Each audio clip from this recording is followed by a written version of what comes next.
Okay. Hello. Good afternoon, everyone. So I just wanted to tell a little bit about the background to the book. According to me, this is a little bit of labor of love from my side. I am a corporate executive for the last 35 years. Worked in corporates, being consultant, being entrepreneur, worked across industries. My mentor is Amal, okay, so he knows me at least for the last 25 odd years. So this book actually I have been writing for the last 4 years, okay, and I usually used to write it in the night once I come back.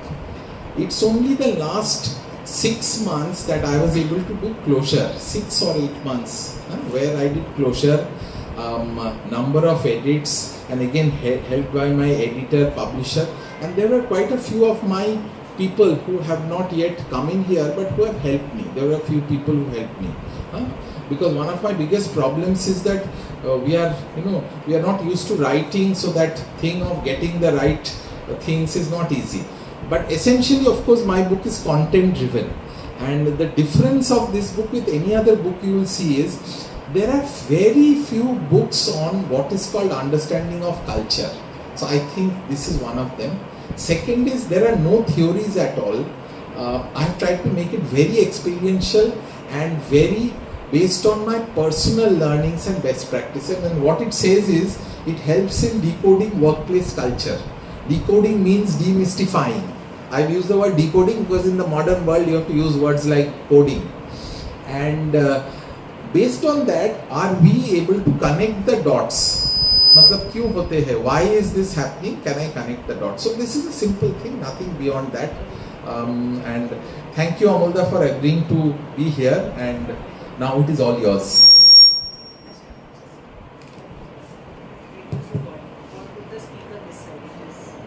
Yeah, thank you, Peshwa. This is quite a journey, because we have known each other, as he said, I think it's about 25 years or so. That's the journey that we have done.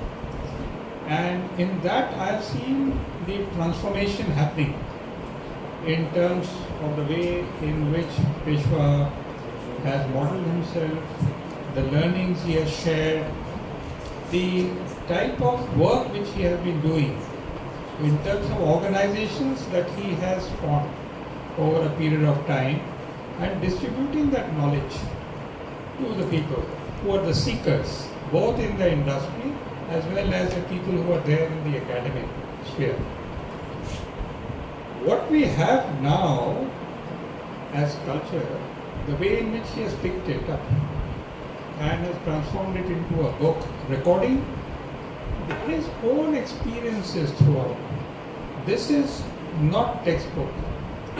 This is living the experience, and what are the learnings that one can get out of that as such. So this would be something with not only the professionals in the industry, but also people from any other institution, whether it's an academic, research organization, or it is even hospitals which are there. They would find this very useful and insightful. In fact, I was discussing with him that there should be, sequels for this. There should be also sessions which we should organize both for the industry people, the academic institutions, and people who are going to start their career. How they should be able to, move ahead with that. So, with these words, I would like to ask some questions. Are we ready for that? Absolutely. Okay. Absolutely. In fact, this session, the way I have called it, it's called AMA. Ask me anything. So, Sir Amalda, you can also ask, and all the people who have come here, they can ask me anything. So the first question which I would like to give you your experience over the last more than 2 decades. What were the different phases of your experience where you found it was a turning point and it made your learning experience so richer by going to the next phase as such. Could you just highlight to all of us over here which were the phases in which it epitomized learning to the extreme and you have learned more from the workplace rather than the academics? That's what you have always told us.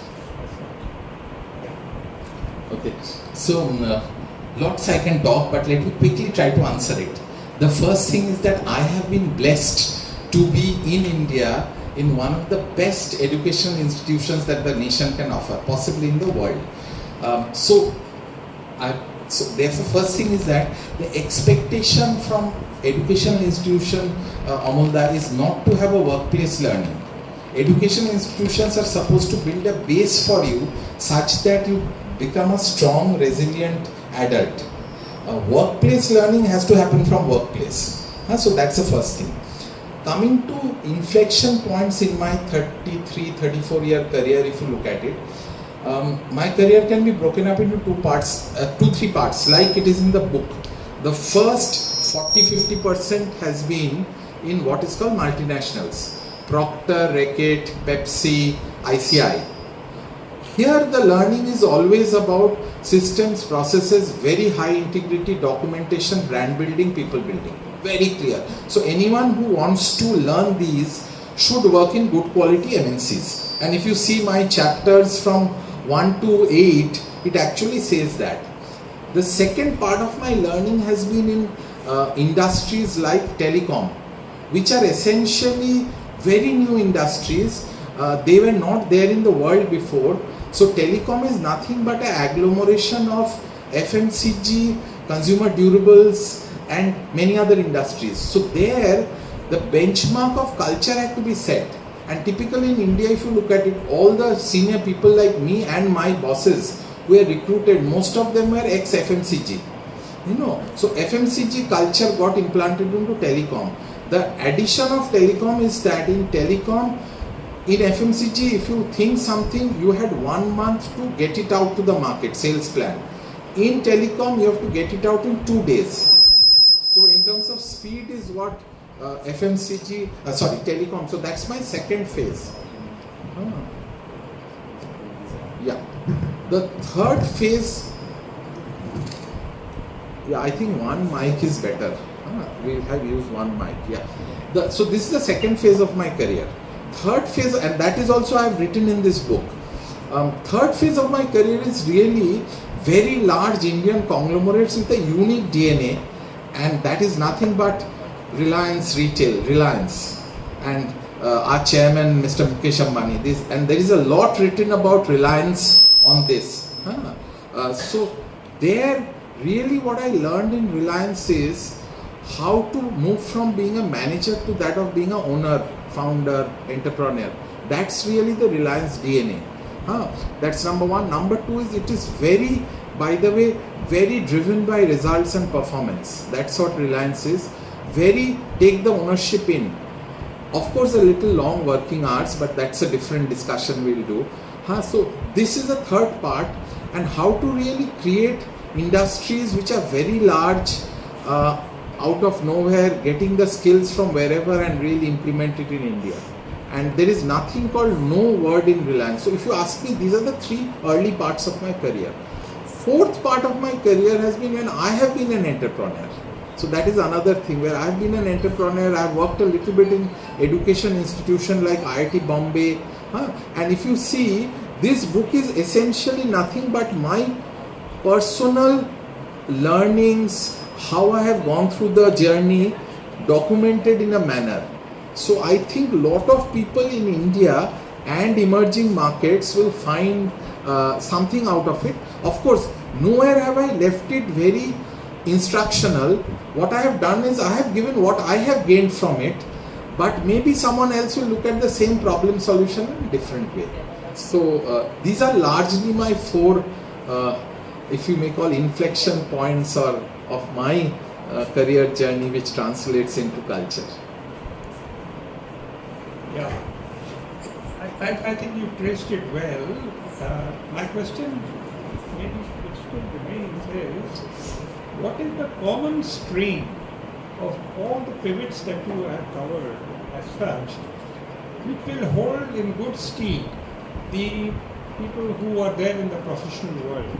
I'm not saying from the preaching point of view, but I'm talking about what are the personal lessons that you have got out of it, and which is common to all the phases that you have mentioned.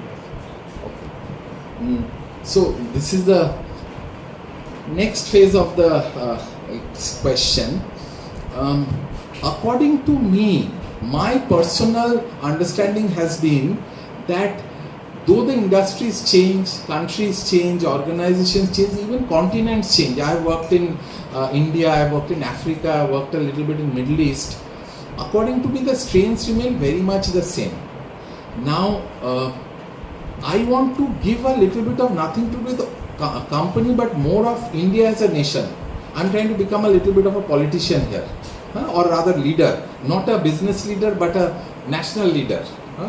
So I think one of the key things which people need to be, their mind needs to be trained is that you can never grow an organization on yourself unless you work hard and work smart.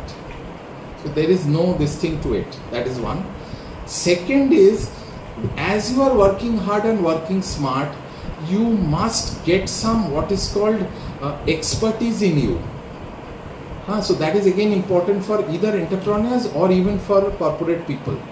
The third one is that if you are a long-term corporate guy and a business manager leader, you should have your distinctive way of working. Wow, I call it way of working. And our great leader Modi ji works in a certain way, someone else will work in a different way. Trump bhai works in a certain way, someone else will work in a way. So I have a way of working called Peshwa's way of working. That is important. And my friend Shuchi Smith will have a different way of working. So that over a longer period, once you are 20, 30, 40 years, I think you have to evolve that. So that will become something where that's a differentiator no one can take away from you. The next thing which I want to say, which will make all young people in India productive and happy. This is not in my book, but I want to say that because I am getting a forum, so it's very important for me to say, is that one of the biggest, Pankaj has come. Pankaj is my batchmate, one of the big HR people, Amal and Pankaj. Okay, sorry. Okay, so this is something which I am saying has nothing really to do with organization, work culture, or us really. It is a little more from the nation's point of view. Ideally, if we can train people in their mind to be very frugal in their approach, then happiness quotient will be very high. So what it means is, as a country, we are 3,000 per capita dollar GDP country. We are not a $100,000 GDP country. So your needs and requirements have to be such that you understand that you will be able to do it. If you can train your mind that way, then success will be automatic and happiness will be automatic. What I'm again saying on the table is that for US, which is a $75,000 country, the success parameters for the young generation may be different from the fellows in India. So that I think we are somewhere going wrong. So this is one very key thing. And now I'm talking a little bit like away from a business leader to a national leader. Second point is, whatever the country may do or as an organization we do, one is to take care of the domestic market, and thankfully we have a huge domestic market, 1.5 billion, and purchasing power parity, GDP size may be quite large because of the simple thing that we produce 22 million babies a year. So it will keep on being very large, nothing else. Issue is, whatever economy are we doing or driving, are we able to build what is called a competitive advantage of nation? That I think even some of our nation builders possibly are missing it or not able to do it. So it is not just satisfaction of domestic consumption, but as a country, if we can do something which is where we are building competitive advantage of nation, our next generation will keep that. So that is a competitive advantage of nations, can be in manufacturing, can be in marketing, branding, Europeans are extremely good because what the French people have done is they have created the power of branding. So you will have a champagne, the same white wine manufactured in Nasik cannot be called a champagne. But unfortunately we have a champagne called Darjeeling tea, but we have not been able to create that. Darjeeling tea should have been a champagne of the world. So I'm saying a lot of things we are little missing out, not just in product but in services where we build a competitive advantage of nations. Sorry Amal, I have spoken quite a lot. No, I think this only exhibits your passion, and the belief that you have on certain way in which one should be looking at things. My question is more now on, do you think organizations over the years have become much more toxic than what they were before? Is it a reflection on the society that we are having now, the changing society, that it is reflected by this? You have very celebrated leaders, and when I say celebrated, they are successful in running the organization and giving a P&L, which is the envy of many. But as an organization, as it has to grow, you find that after the departure of some of these leaders, the organizations, they do not match up. Not only for the financial performance, but also in terms of the people who are there. What do they say about the organization? Do you see that there has been a transition from what it was before and what it is now, both in terms of the organization as well as the leadership? Thank you Amal for a wonderful question. So first thing I want to say is that a lot of people say that what was there before is great and now is bad. I don't want to take that tack, okay? Because some things have gone better, some things have gone worse. All the things which are related to technology have improved. Possibly the personal connections with people have come down because you are using so much of technology. So I don't want to say that. In terms of toxicity, I see society being a little bit more toxic, but it also may be the fact that it is now coming out courtesy social media and all that. Previously we never knew what was happening inside. Even inside the homes we didn't know. Today everything is open. If there's a problem in the home, immediately the husband or wife or daughter or son will put it up on social media. So I think it is also because of the way the society is. So I don't know whether real toxicity has gone up. It looks like some places it has gone up. Coming to organizations, one of my belief is that it is not about the time, it is not about the industry, it is really about the organization and the people. So which means that 30 years ago also I had organizations which were not very good, and right now I have organizations which are very good. Let me give you an example of an organization, and here in this place there is one person who is sitting who was my colleague in that organization. I am purposely not naming the organization. It is one of the largest listed companies of India, very successful, very promoter driven, listed, very successful brand, in the top 10 brands of the country possibly. I am not telling you the industry because the moment I tell you the industry you will get to know. But the fun of that organization is that there used to be meetings, senior management meetings. As a CMO I am sitting, all that. And when the promoters used to sit in the meeting, the language they will talk is their language, which is from whichever southern state they are in. Okay, and there are 2-3 people who are not from south, who are from north, but they don't have that thing. So this itself flows from the top. And not that I had a problem, because I am a very effusive person. I don't have a problem with someone, I'll tell them, bolo bhai, ye kya hai. But that itself is not a very good, if you may use the word, work culture. And this organization very successful 30 years ago. On the other hand, if you come right now I know organizations which I have worked in which are very nice. One of them is possibly a hospitality holiday company I have worked in, where even when EBITDA was negative or positive, but the kind of scores were high, people were enthused, they understood, there was a shared vision of the CMD. The town halls used to be good, not just asking about toilet, what is it. Usual town halls are, is toilet working, not working. So at least there was some sense, I will not say 100%, but at least 80% fairly okay. So there are people, there are not so people, and what I am trying to say in this book is that there is one thing called company organization culture, one thing your culture. You as a CEO or CXO have to have a culture. And this is very relevant for all the big startup guys who are trying, because startups are not just about technology and satisfaction of a product, big market size, what they call large market, you go there and successful. The organization will not stay for long unless you build that intrinsic, what is called the working style or culture. Culture sometimes is not understood. People think culture means sophisticated people who drink wine, that is culture. No, what I mean culture is basically how do people interact, work, what is the code of conduct, what is the hidden thing inside. That's what my book reveals. So I think there are very few books I have seen in India. I was trying to see, I think maybe one or two Tata managers have written books on culture, but that is very Tata focused. I have 2 chapters on Tata, but across organizations I have not found too many. So that is really the culture, the inside secret sauce of organizations. So that's what I'm trying to say. I don't know whether I've been able to answer. Yes, thank you, Peshwa.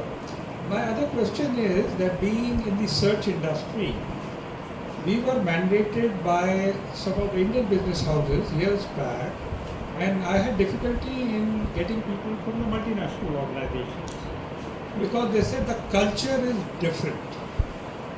And that was one of the things. I know people are here from MNC banks and all, so they will understand it much better. And all. So how do organizations transform themselves in a way that they become attractive to people who may be coming even from the best of the MNCs? How do people do that? What changes there they make that you find that yes, because some of the organizations that I am still working, since I worked 25 years back and now I am still working, I have now no difficulty in attracting talent because there are practicing managers, successful managers who have risen through the hierarchy and holding positions of authority. Now, what Peshwa changes over a period of time, and this can be for an entrepreneurial organization even now, or it could be an existing organization which is a typical Indian business houses, it could be an unlisted company, it could be a listed company, where it is not just a question of borrowing from MNCs, but it's a question of what is the appropriate culture we must have. Sir, to answer your question, first thing I want to say that I am not very much in favor of MNC fellows saying I will not join large Indian conglomerates. If they don't want to join, that's fine. In fact, there is a study which Kumar has done. Kumar is ex-Pepsi MD, and we had a long chat with him on that. He has done a study which says that in Indian market, most of the MNCs are slowly exiting and not successful. And classic case is, if you look at Metro Cash and Carry, such a big guy, not successful even after 10 years. Then look at even smaller FMCGs like Kellogg's, they're still there, but frankly haven't done really what is there in US when you talk of Kellogg's, it's not there here. So my first question is, there'll be a set of people in MNCs who should not join the Indian conglomerate. That's first. Because if they become too MNCized, they'll find very difficult to join. That's first. Second question is that is what my book tells you. In fact, we have a concept called Lala culture. A lot of people know. In fact, the old DCM Shriram, great company, but Lala ultimately is a Lala. That was one of the top companies. So everyone knows Lala culture or the term Lala. What I have actually transformed, and this I think a lot of people in North Block and South Block also may like it, I have actually transformed the word Lala into calling it FFCC organization. FFCC organization means fast decision, family driven, cash or profit focused, and very centralized. Simple. So basically Lala company ka, this is the key characteristics. So moment a manager looks at it from this concept, he will love it, because this is what the stock market is wanting. Stock market only looks at FCF, free cash flow. They are not interested in anything in EBITDA. So the question is looking at it from a different lens. Some of the roles of people like you and me who are fairly senior and been in the industry for some time is essentially to mentor the kind of first generation, second generation, third generation Indian conglomerates into kind of how do they adjust that. So that is basically the role of us. So what I'm basically trying to say is nothing wrong being a non-MNC.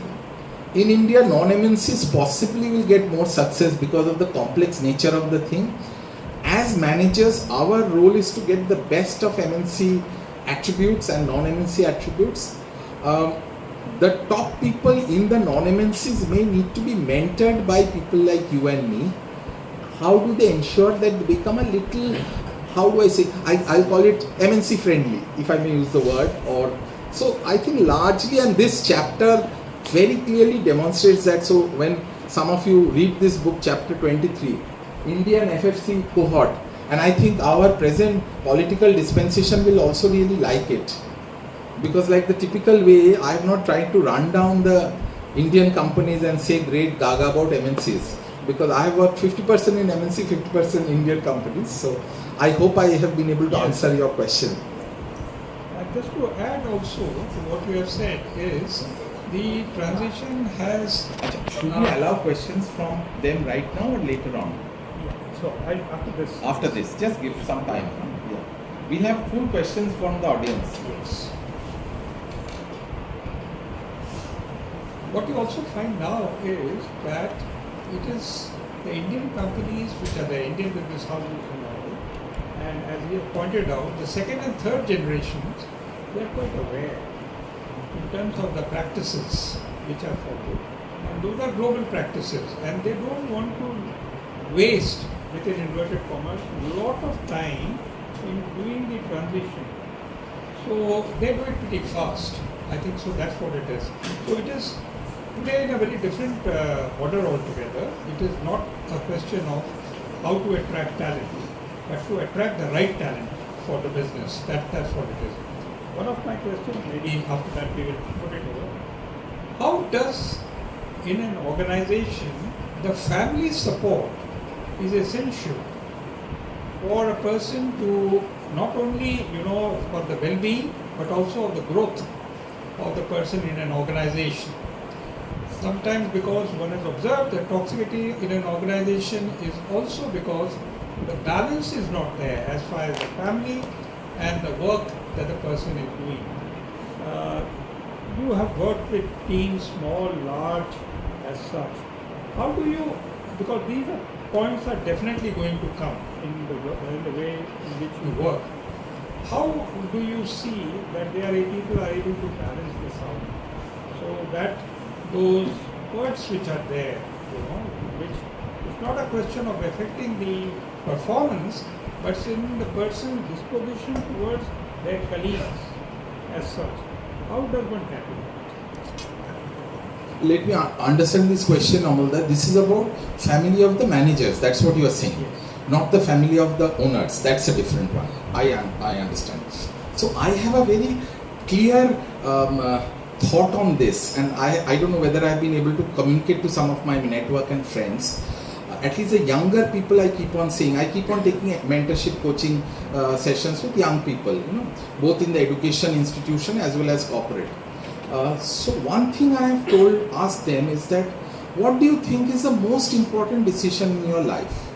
Most of them keep on saying it's about which institution I'll join, should I do US MBA, UK MBA or Indian MBA, or which engineering college, which course, or which company should I join, where should this they think is a very important decision. But most people don't realize most important career decision in your life is who are you choosing as your spouse. So that is the most important decision. Now, of course, today the matrix can be, first, do you want a spouse or not? If so, then choose someone. That also can be the matrix, because it's not necessarily that you need to do a spouse, but I'm talking a reference of people like us 30 years ago, where more or less everyone had a spouse. Directly, indirectly, by purpose or non-purpose, whatever it is. So I think that is the most important decision. And most corporates don't understand, people don't understand, employees don't understand, young people don't understand. Okay, that's number one. Number two is that if you are with the spouse, is the spouse giving you back something or it's only sucking away from you? Because ultimately, value addition 10 plus 10 has to be 30. Is that happening or not happening? So, and every relationship is different. Here you cannot say anything. The H is different. So for me, this is a very important decision.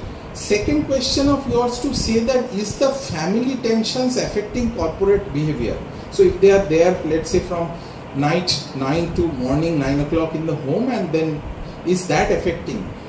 Ideally, that is what my book teaches you, that you should have different compartments in yourself such that this should not actually affect.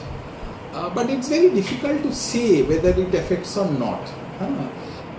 But normally I have seen that people who have a more balanced life is able to do better in corporates. This is what I've seen. Okay, I'm seeing balanced. And that's why when I now talk to some of my schoolmates, some of them are here, my IIT mates or IIM mates, I say today it's not just about the network that fellow has. It's about the balance which the person has achieved, and the balance is a combination of net worth, what they have given to society, what they are doing, do they have a career trajectory, their kids, how they have performed, what the spouse says behind your back. So all this is finally what is the output. So if you have a good balance, then you are successful. So slightly different way I am looking at it. But to answer your question, yes, normally people who don't have a balanced life generally tend to be. The third thing I have said in this book, again in a chapter, where why do some people become toxic? Okay, or not, I won't say toxic, I'll say not politically correct sometimes. So why do these people become like that? And they are very successful managers. When you are off record, I'll give you names. Okay, they are very big. Some of them are big CEOs in companies in India. Okay. One of the reasons, according to me, my hypothesis is that in the early part of your career, first 15 years, if you actually get good quality bosses, you will always tend up to be a better quality superior. This is one of my hypotheses. And here my mentor, Mr. Sethi is there. He knows in levers and I know in PNG how it happens. Usually 30-40 years ago, you used to get good quality managers and bosses. Usually, mostly. I have been blessed to have my first boss and my first working, because I directly went from IIT to IIM and then went into PNG. I did not work before. Those times it was all freshers getting in. My first boss was a lady boss. Wonderful person, very successful, stayed on in PNG for 30 years, okay, or 20 years. I think she's just kind of retired from PNG and she's on boards of companies. Very successful, very wonderful person. Not much of age difference between us. I think she's 3-4 years senior from IMA, IMC, IMA. So not too much of age difference. So that gave me the understanding of how women think. So early on, if you get good quality bosses, fairly diverse, gender diversity and other diversity, you work with. One of the reasons why, like my daughter works for a European company, okay, based in Bangalore. It's a Swedish company. So one of the things she keeps on telling is, a lot of her work colleagues and superiors are actually from Europe and rest of the world. Not all are Indians. So at this stage of life, if she gets this exposure, it really helps, because she has the outlook of how people think. Otherwise, we will only think in the way how the boss from Coimbatore is thinking. So it's all about, so I don't blame managers when they come out a little craggy, because first 15 years of their experience has been craggy. So they will be craggy, can't blame them. So I don't know whether I've been able to give with examples. Yes. Yeah. So there are a lot of questions which Amalda has, because his 40-50 years experience, he has a lot of questions to ask. But I want to leave this open to the people who have come here. Please ask us difficult questions, and we have some stalwarts here. So Pankaj, thank you for coming from a fairly, I think, long drive. Okay. So please ask us questions, and this is called AMA. ask me anything. Okay, so I'm happy to answer. In fact, Amulda can also add some inputs. Okay, so ask me anything, any questions. Upamanyu, can you go around with the mic? Anuja, if you can just do it.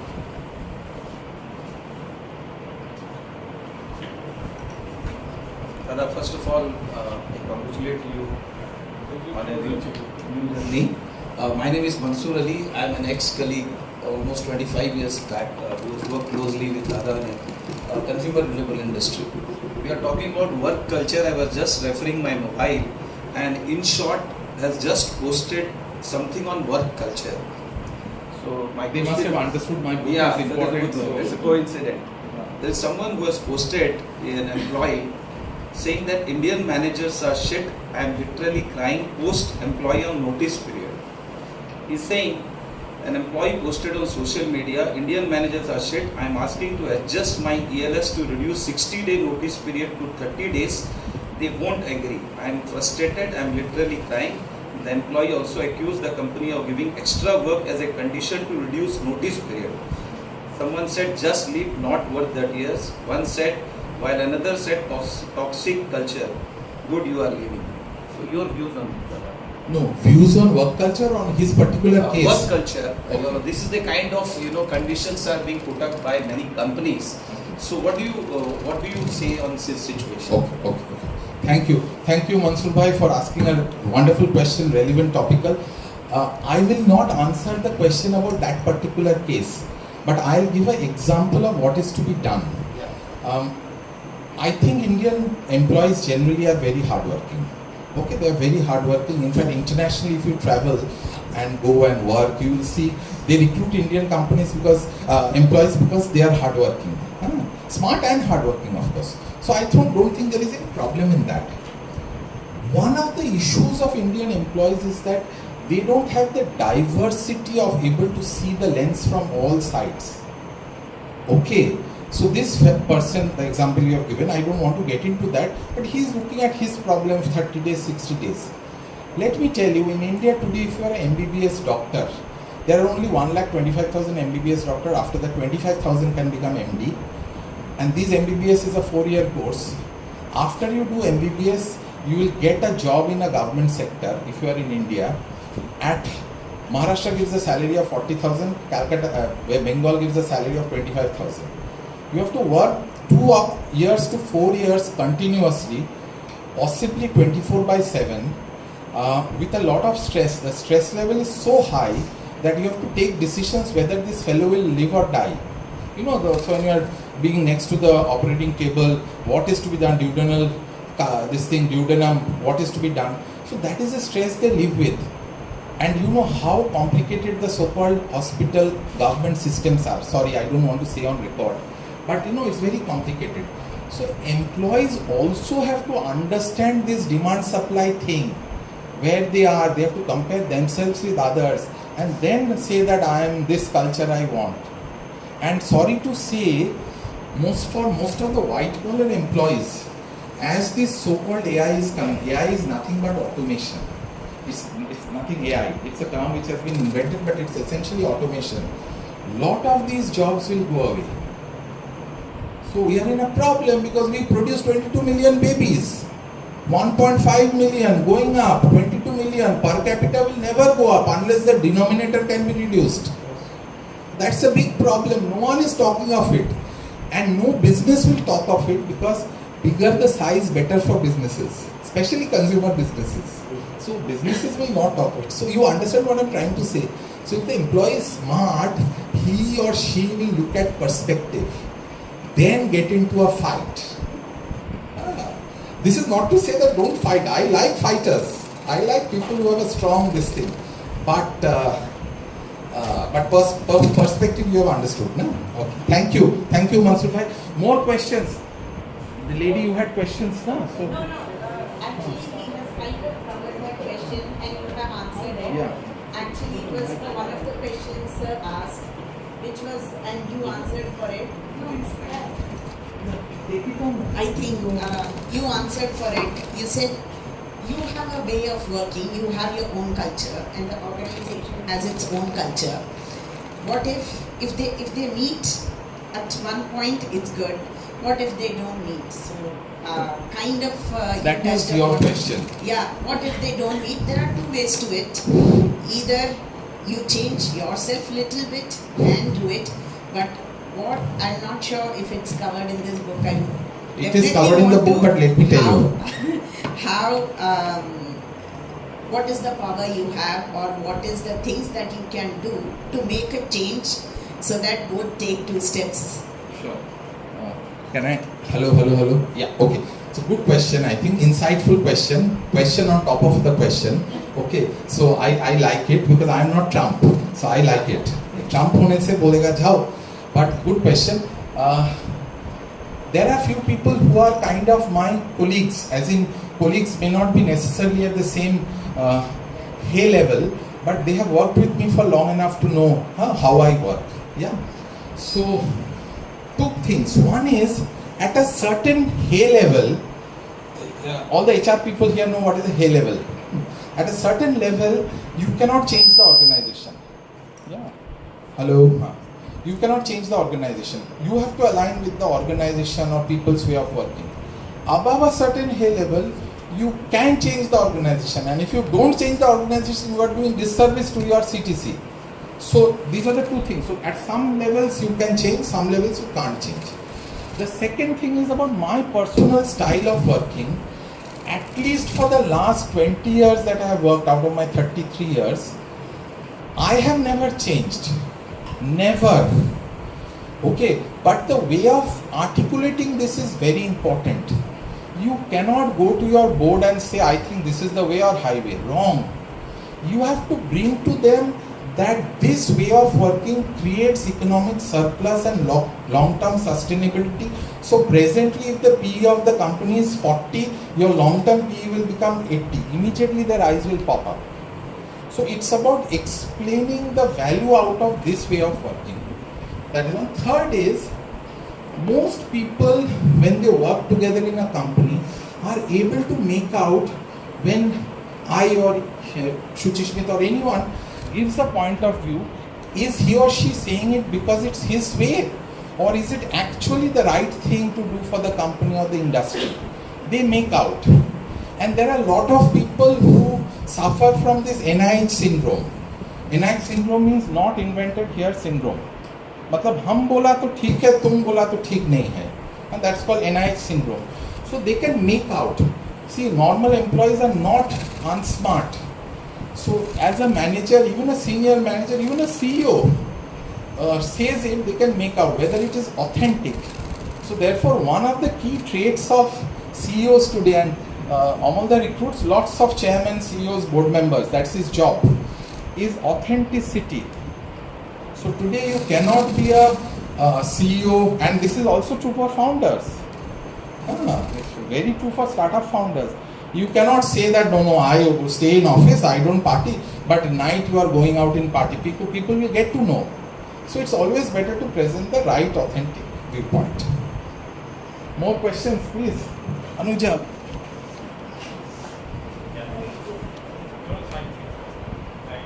Can you take video? This is on. I'm taking video. This is also on. Hi sir, good evening. Thanks for coming. No, that's my pleasure. Congratulations on your book being published. I also started my career. I'm your far multi-years junior, maybe multi-decade junior from IIM Calcutta. I also started my career with large organizations like PepsiCo. And now I'm an entrepreneur for a while, surviving for last 7.5 years, and every single day is fight to survive, right? In this, many times as a founder, I'm not too happy with what is put on the table by people who I pay month in, month out, and I know what I have to do to ensure that their salary is not delayed even for a single day. And in such circumstances, I find it very big dichotomy when a person comes to me, younger person says that I want chand tare sitare from my life, but I want to only work 5 days a week, 9 hours a day, right? You know, when this is the sort of mindset people are getting into. I'm not sure how do you build a culture with this high performance. On the other hand, when I look at AZB partners, Cyril Amarchand's, McKinsey's, but fought culture, right? These are like aggressively fought. That's why you see the curve of such growth. On the other hand, if there's not enough aggression, I think the organization's going down the path of mediocrity in terms of growth. So, what do you suggest for an early age entrepreneur? Because in the fight to survive, culture is like secondary for us, but maybe over a period of time. What's the right point to even start thinking about it? 4 people, 10 people, when is the right opportunity to start considering this, and how do you wrap your head around this? Because as a founder, you want to work like 36 hours out of 24 hours, right? So how do you wrap your head around this? Good question, but I am very sorry. As my alum, I have not been able to convey my way of working to you. So let me start from scratch. Okay, the first thing is that culture has nothing to do with time or size of organization. So if there's a one-man organization, that is also culture. So that thing about that culture I can talk of after performance, wrong. That's the point I'm trying to say. That's what good companies do. The culture is not a SUPW jaisa. You know, ICSC people will know what is SUPW. Okay, it's not a SUPW. It is your. So I think maybe the term culture I have to change. So as a startup, you are the company, even before you launch. So you need to write down what are your attributes, and the organization needs to have that attribute. And the richest man in the world has displayed it very effectively. Whatever Mr. Elon Musk's attribute is, at least that's what he says in most of his companies, at least the unlisted companies, it should be like that. Listed companies, of course, there are other issues. So first is that. Second is, for your startup, which I kind of know, you must quickly do a OD audit of have you done the right recruitment. I have, by the way, used some of your people for my work. People means who have worked with you and after that. And I have a lot of comments to give. Okay, and they are all good quality people from best premier institutions. So I have a lot of comments to give. So I'll tell you where the problem happens. The first problem happens when people tend to recruit people like them. PLUs versus PLTs. We all tend to recruit PLUs. What does that mean? People like us. PLUs versus people like them. So you have to, in an organization, have a mix of PLU and PLT. Because otherwise it's very difficult, you know. So that is one very key thing. Third, I have a hack, which Amal also I have discussed with Amal. The hack is, for a startup or an entrepreneurship, I never recruit anyone whose 100% of career is in corporates. Even if that corporate is Unilever or P&G. So if you're recruiting someone with 15 years experience, 15 years he has been in P&G or Unilever or ITC, and don't take the company's name, I'm just giving an example. Never recruit that person. You have to recruit a person who has been in corporate and himself an entrepreneur or in an entrepreneurial organization, then only he or she will be successful. And the fourth point, which is there in the book, and therefore you must buy a few copies for your people, okay, is a concept which I don't think too many HR gurus and management gurus in India has given it. And this is my classic. This I must IPR, which is, in the corporate world we talk of IQ, EQ, SQ, social quotient, CQ, creative quotient, DQ, digital quotient. No one talks of AQ. AQ is adversity quotient. In a startup, if you don't recruit a person with high adversity, that fellow will never be with you through thick and thin. Very simple. So in your hiring process, if you need some inputs, Amalda is here. You should approach him. I mean, at least from a in the sense, you know, whatever can happen. So the screening of the right people is very important. In fact, 30 years ago or 33 years ago when I joined P&G, now of course my son works in P&G, so it's the same company, 33 years difference. My time, P&G was very clear. All are internal hires. Okay, so once you join as a management trainee, you leave after 30, 40 years. There is no lateral. Now they have started lateral last 3 years, that too only for 0 to 7 years, not after that. And if anyone leaves P&G, that means you join as a management trainee and you leave after 4-5 years, who is responsible? The hiring manager. In most companies which I work today, if an employee goes, manager will say, बहुत खराब employee था, बाहर चला गया, मारो उसको. Basically you badmouth that employee. हाँ, and the owner will also say, हाँ हाँ ठीक है, अच्छा गया, उसका 40 लाख सैलरी दिया, अच्छा ही है. क्यों हम 20 लाख में मिलेगा वो? Issue is not that. Great quality companies give a lot of importance to who has hired. मतलब तुम्हारा fault है भाई, तुमको तो हम बोला नहीं इसको ही हायर करना है. 50 आदमी हैं. We are bloody 1.5 billion people, 22 million babies every year. You can hire anyone. So I think there is a hiring problem, and part of the problem may be even HR department. Sorry, that's a different one. That's a different one, but sorry. More questions. Pankaj ji. Pankaj is one of the top people in HR in India. Top means senior most, have done everything, achieved.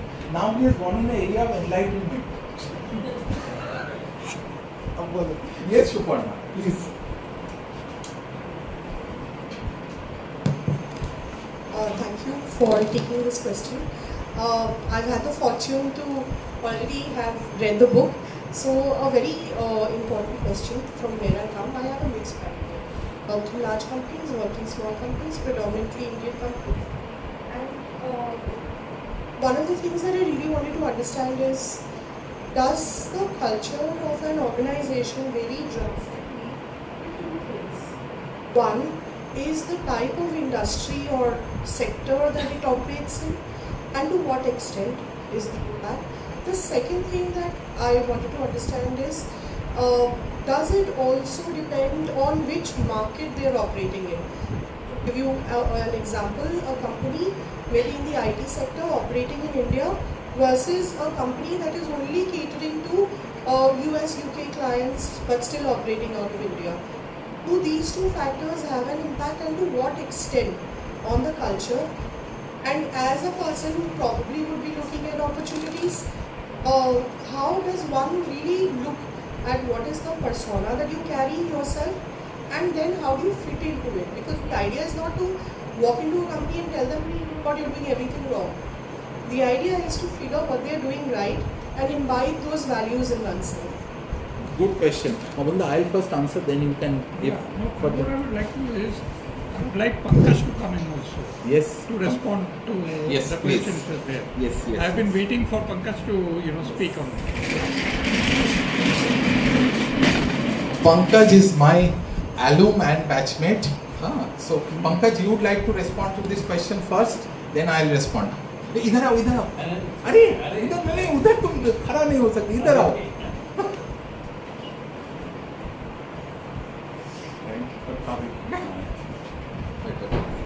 So, first of all, congrats, because culture is an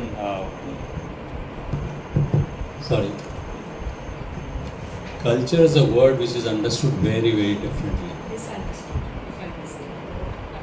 Yeah, that's the other way of looking at it. Yeah, so, and it struck me when you asked the question about IT, other companies, largely catering to that.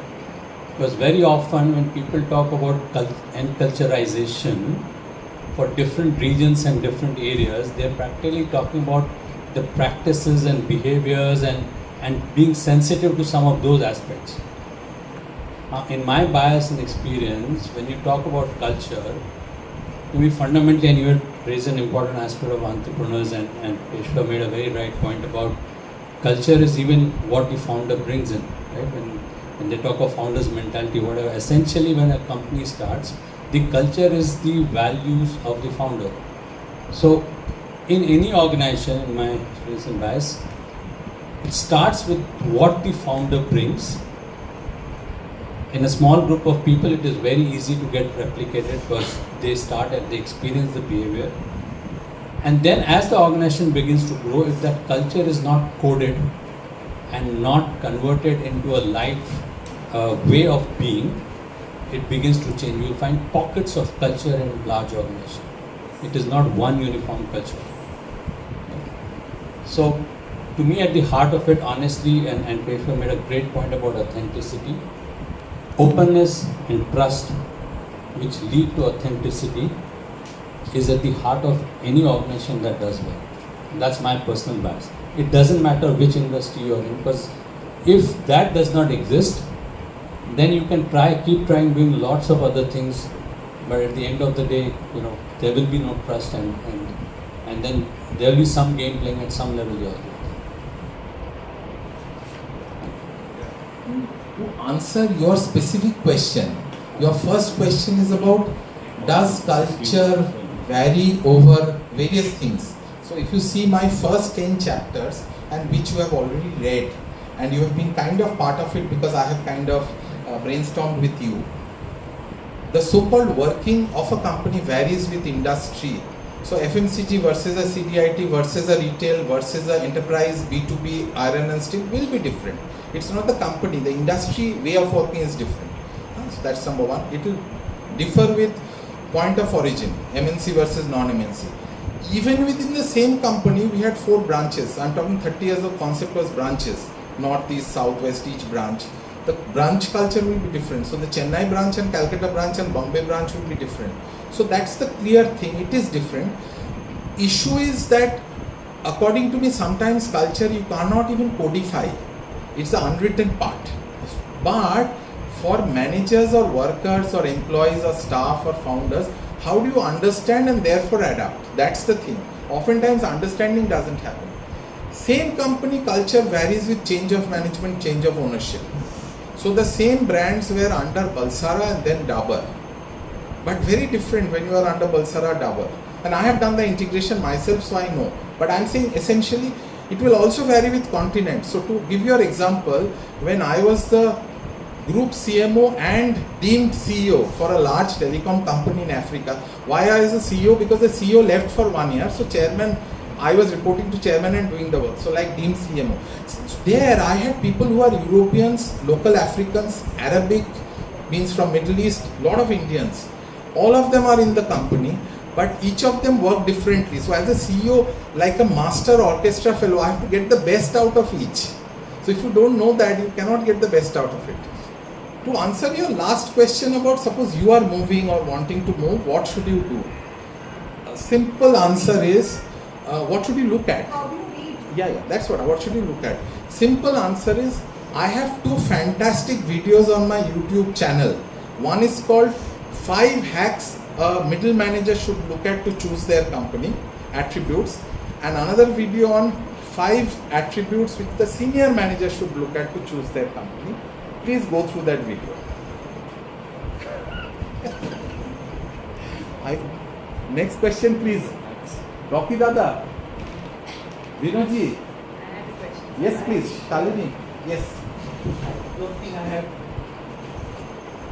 any questions at this stage of my life. I have worked for good, bad and ugly companies, including Tata's. All I can say is I think there is something seriously wrong with our race, the race and the country.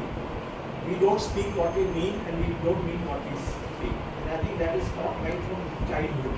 But please, out of respect, we don't have to disagree. Same thing happens in companies, including Tata's. And I don't know how we are going to sort it out, because I think it's a very, very difficult. And last few years, with the political situation, I can be on the record, is one of the worst countries we are living in. So I don't know how you are going to sort it out. I think it's a fairly difficult proposition. And second is, as far as work-life balance is concerned, I believe there is only one test, that when I'm leaving home for office, I should go with some happiness, some mistake. When I come back again, I will come with some satisfaction. As long as I satisfy that, I think that is the balance. if you have to create rules. So, sir, you don't have a question, it's a comment. Yes, The reflection is obviously. No, which is fine. Yeah. But can I add something more on that? Nothing to do with yours but mine. I want to add something more. See, one of my mission and aim in life is I am going to US on a 2-month holiday. I want to actually become the chief promoter of ensuring that the Hindu civilization goes across the world. I want to do that. The essence of Indian culture, and I'm just saying Hindu because it's a nice thing to say. No, I don't Okay, think it's nice. so But I want let's to. not talk about religion. I want to spread the Indian culture across the world. That is my vision. Especially in the Western world. Because what you are saying that there is a little bit of, how do I say, what we say and what we say different. Even Western world is like that only. No, I think much less than what we.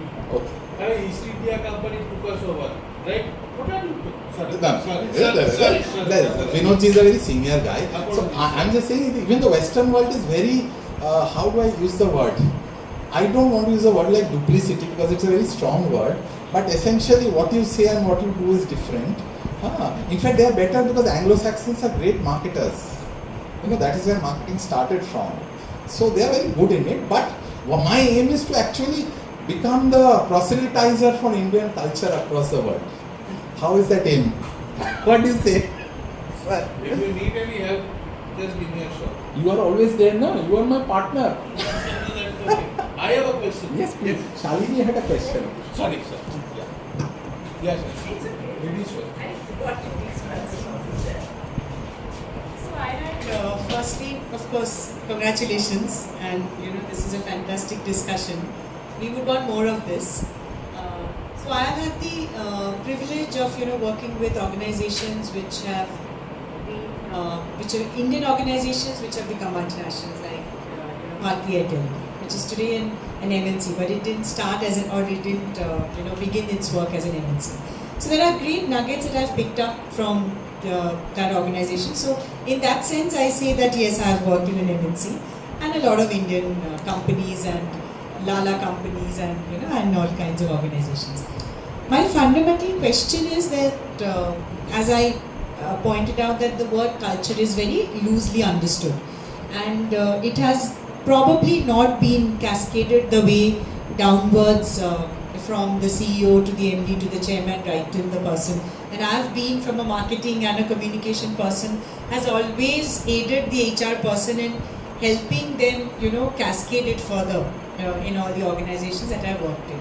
So I think one fundamental task of a leader, as you rightly said, is to shape their own attributes and in an organization create certain value systems as a part of culture. Now, in that I have one question. When now I am seeing, when I am now a founder of of an organization, I work with a lot of startups. So what I am seeing, the startup founders, they have worked in great MNCs and abroad and in US locations. But when they are coming to India and they are setting up their teams, they are not bringing the good parts of the MNC culture, or what we so call the MNC good elements. They have come back to settle down to the Indian style of working, which is not bad. We love to work, we are passionate workers, and our passion of work shows out in our way of working. We do work long hours because probably we have done that, but the same has also come in from somebody who's worked in an MNC. So I don't know how that, so in a certain way, I think if without sounding too long, culture is very people oriented or personality driven. Of course, that is one. No, but your specific question was about the startups. Is about the startup. That how can what is the problem? I'm not So understanding. the problem is the good things that they have learned from the MNC, the good elements of culture, when they are starting their own firms, and in India, they have somehow got sucked into the way the Indian culture is. Now, I'm not saying whether it's so good or bad. We are not here to define that. But in certain scenarios, the good parts of the MNCs have not come into the system of a startup. That is number one. How can we change that? Because again, it is personality driven. That's number one question. number two question I had is a very, very broad one.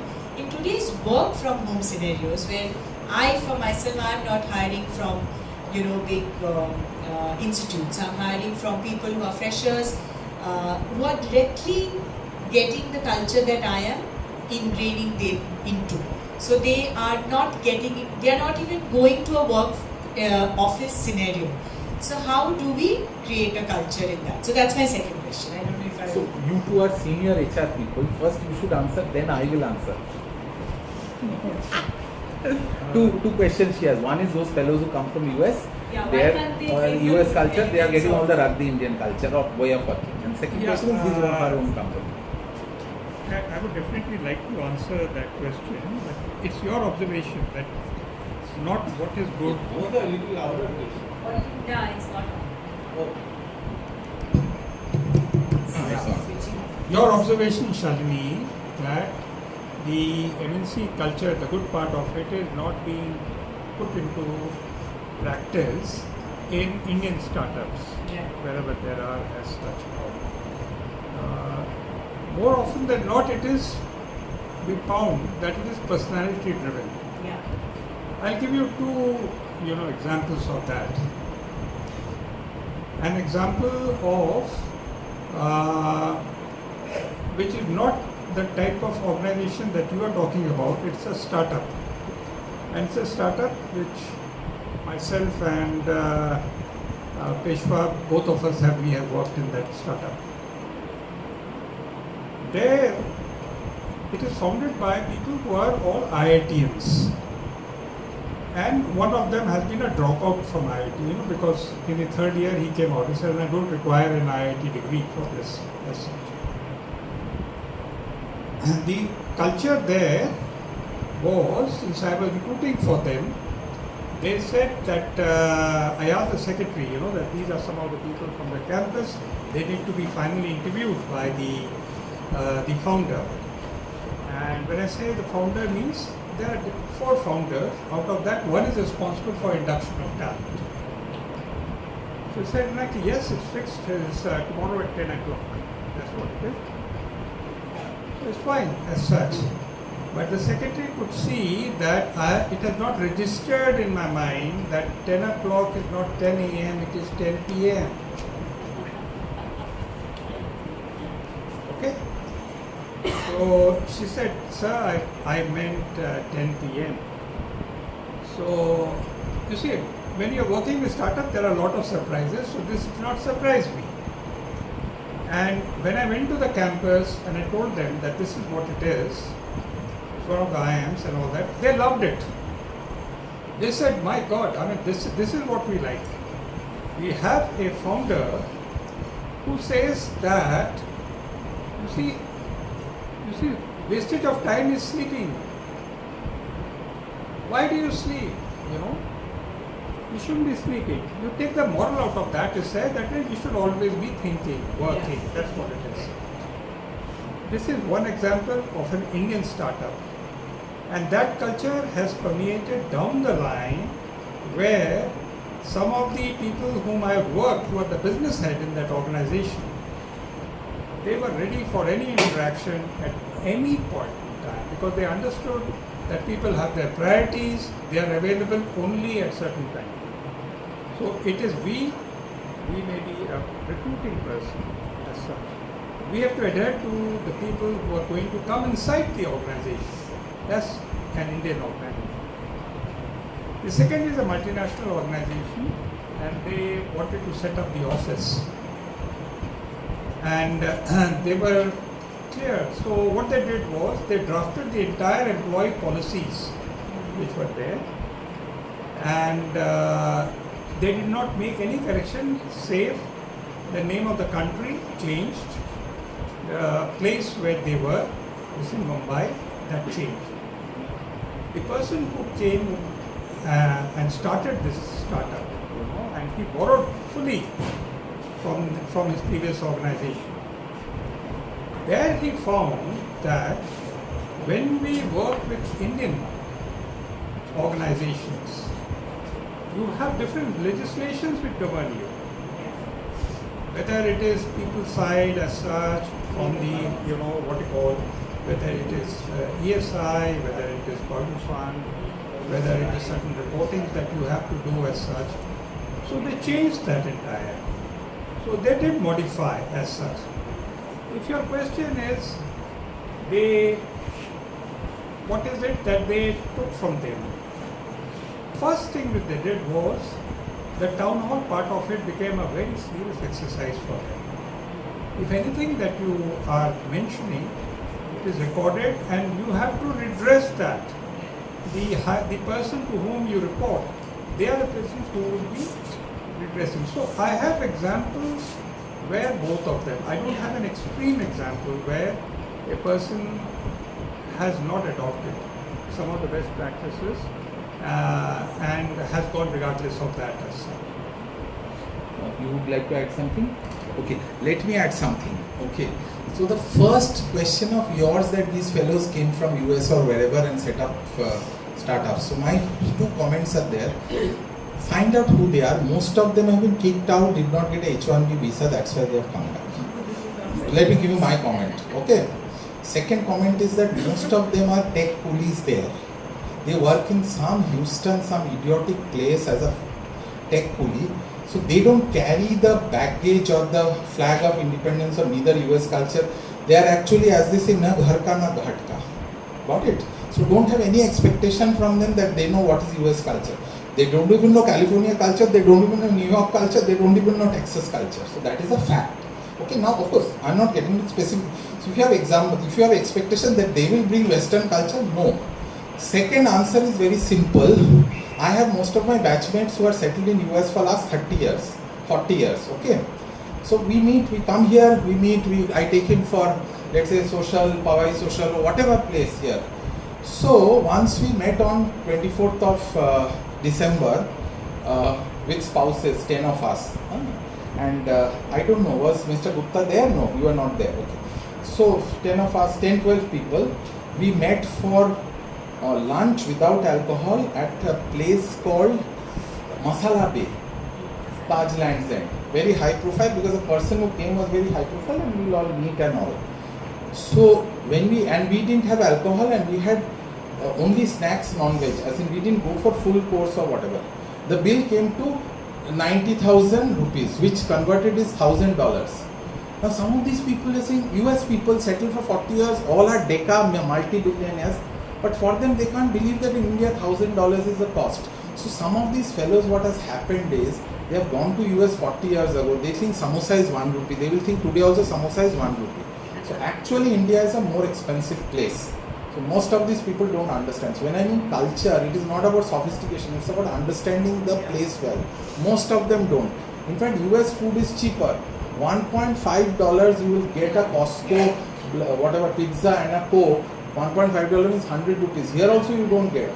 Lowest McDonald's combo is 119 plus GST. That too you get only few Sakinaka McDonald's, not all McDonald's. Okay. So actually it's expensive here. Most of these fellows don't understand. So don't have any expectation with them. They don't know anything. Okay. Your second question is about work from home. So very simple. You have to tell people that with all due respect to the government, and they have done a fantastic work, the leadership, the political leadership, people in state, people in suburbs, our MLA here, all have done a great job.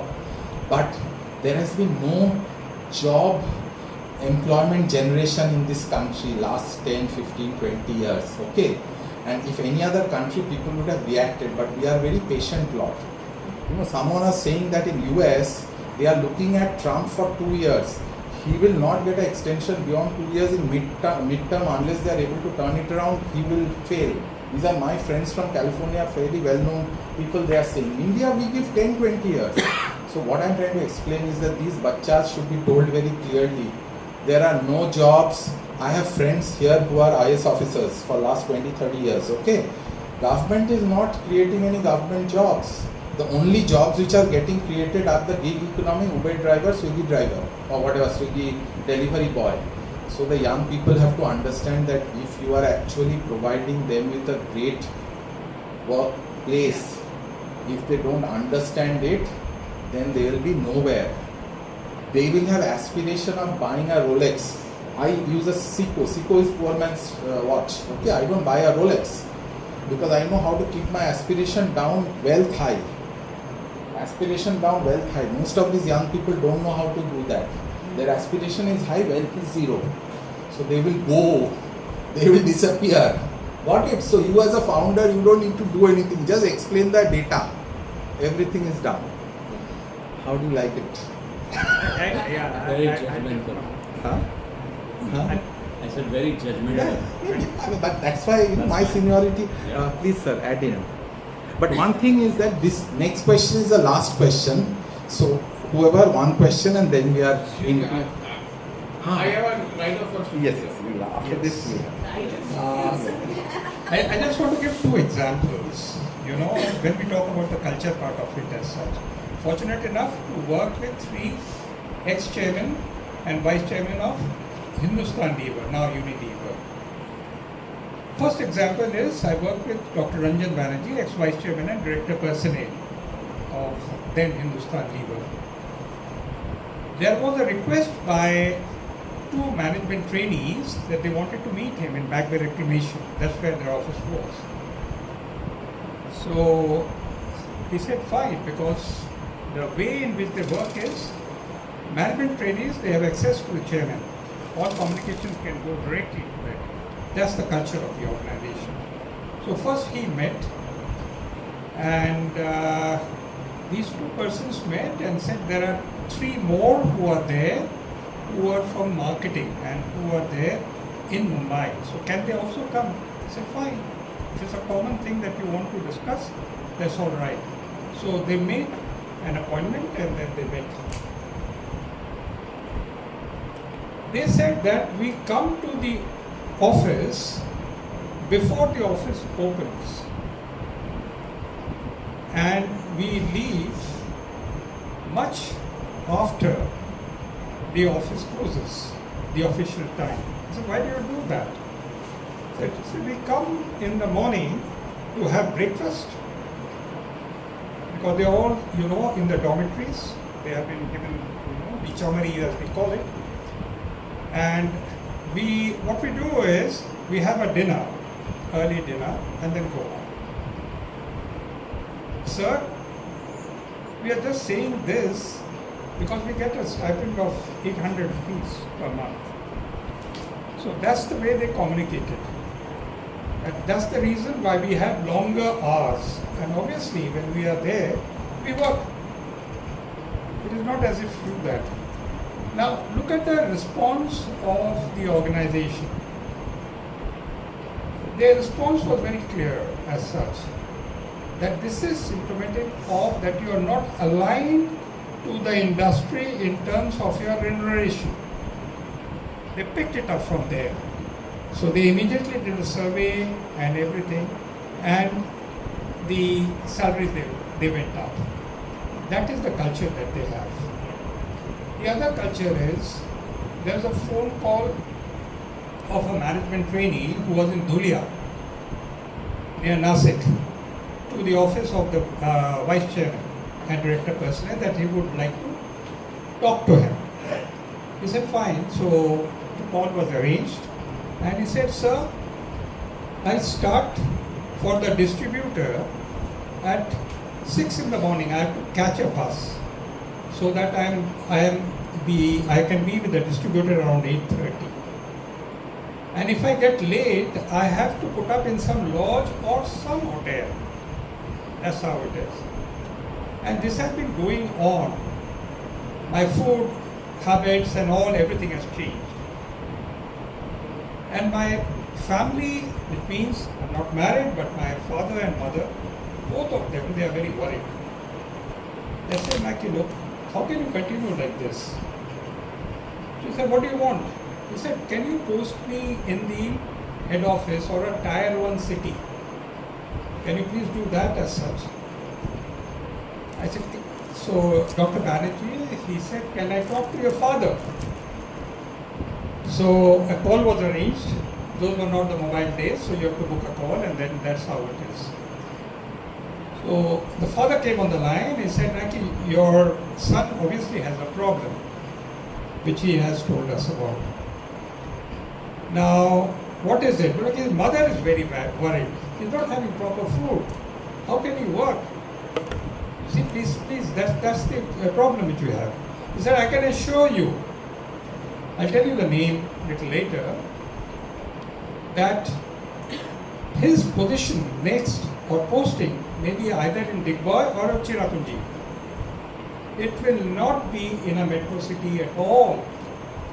And this he has to continue for at least 2 more years. So this much I can assure you that we have taken cognizance of this problem that he's having. We'll talk to the distributor that he is able to release him much earlier than the hours that we have. So if you think you have taken care of this boy for about 22 years, now let Hindustan Lever take care of him for the rest of his period of, what you call, he has to be in this planet. So we would like to do that. So he got very flustered that, look, the vice chairman is saying like this. So after some time, he again gave a call. I said, what have you thought about it? Well, no, sir. He will continue the way in which it is.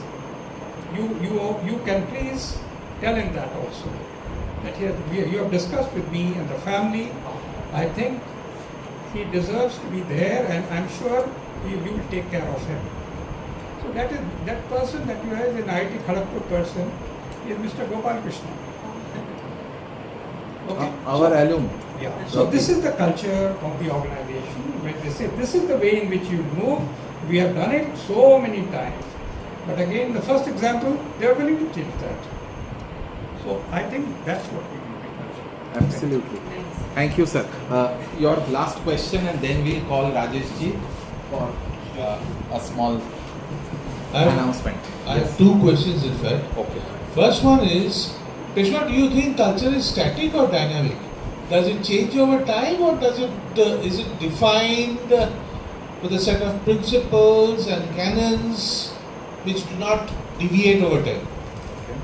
The first question. That is Then the first second question. When is tea? Okay. Second question, Rajesh ji will answer.